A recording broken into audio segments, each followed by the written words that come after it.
And I wanted to kind of update you on the hazelnuts harvest.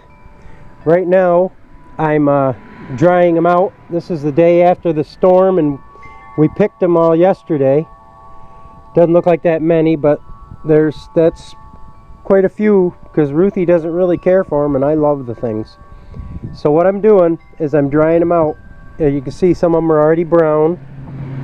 But you have to put them in the sun for a couple of days to let the sun dry them up.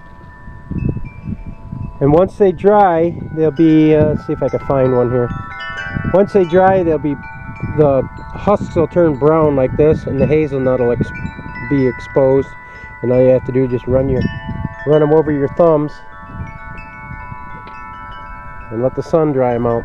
You can take them out of the husk while they're green, but the husks are sticky, so if you don't want your hands all sticky in that, you got to let the nuts dry in the sun anyway, so you might as well just let them all dry. This one here is a good example of how dry the husk gets. Then all you have to do is just run your thumb over it, husk falls off, and you have a nice nut. Then you just dispose of the husks. I throw them out in the yard and mix more there's another one. The nuts are already fell out of it. They'll mulch up in the lawn and be just mulch for the lawns. Now I don't have to worry about the squirrels getting these because our porch is always covered with cats and they love to hunt them squirrels. You'd think they were dogs. Dogs love to hunt squirrels, but these cats are just as bad. So I will let these set and dry up in the sun. They're just good thing we picked them yesterday because they were starting to fall off the tree. Got a lot of nice ones that are just starting to dry up good. You can just one-handedly take the nut out of them. Oh, there it goes.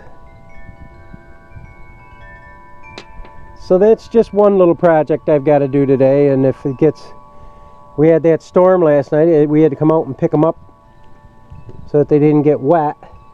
Because you want them to dry a good 2 or 3 days, and then if you got like an onion bag or something, once you take the husks off them, you can hang them up in your garage or a nice cool dark building, and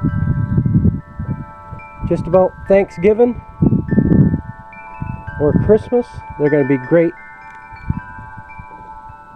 because I enjoy hazelnuts. And what I'm going to also do is I'm going to take some of the hazelnuts and put them in lay them on top of the soil for the winter and let them go all winter, and some of them will sprout for spring, and I'll plant and transplant a few more hazelnuts. And you could do the same thing with the hazelnuts you get in the store.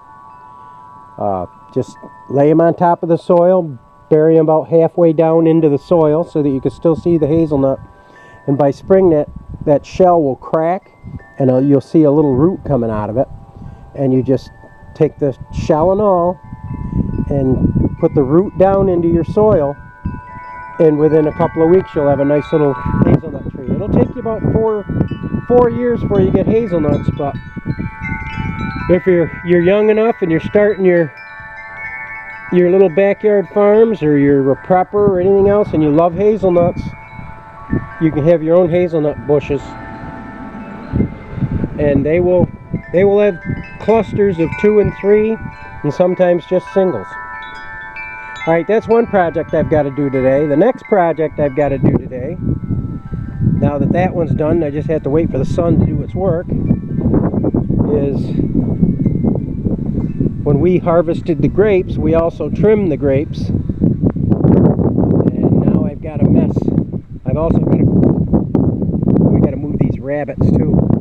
I got to help Ruthie catch them up, and then I can move the fence. I'm moving that fence out around the greenhouse and letting them take care of the weeds around the greenhouse. Let the animals do the work, and I'll just clean up after them. But this is the main project today, is all these grapevines.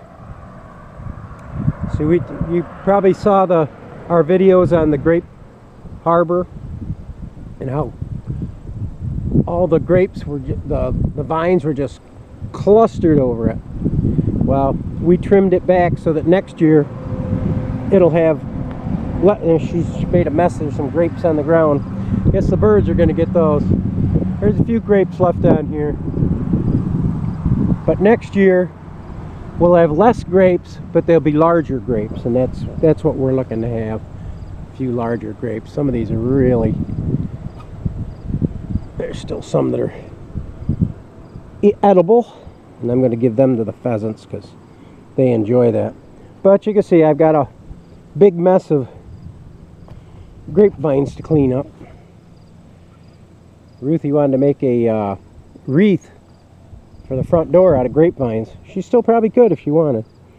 Maybe I'll save her some of the long ones. The little short ones I'm not going to bother. I'm just going to put them in the wheelbarrow and take them over to my burn pile, and when it comes time we'll burn them up. Oh, I dropped the grapes. Let's see if I can get them. Alright. Come on, girls, I got some grapes for you. I know how you love them.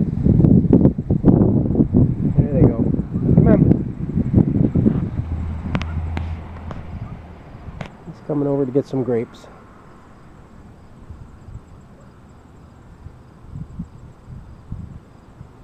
And they're good for them too. Gives them some vitamin C. We take all of our fruit that, like we picked all the apricots off the other day, and any of the bad apricots we just gave them to the rabbits and the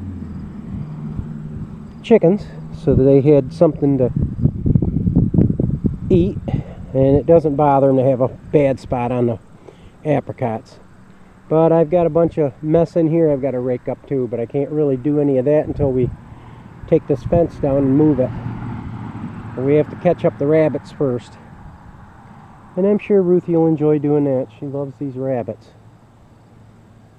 And then I got a few big bushes, trees, and things I got to clip out of here so that I can start maybe weed eating this. And she wants to tear the pond out, which I don't blame her.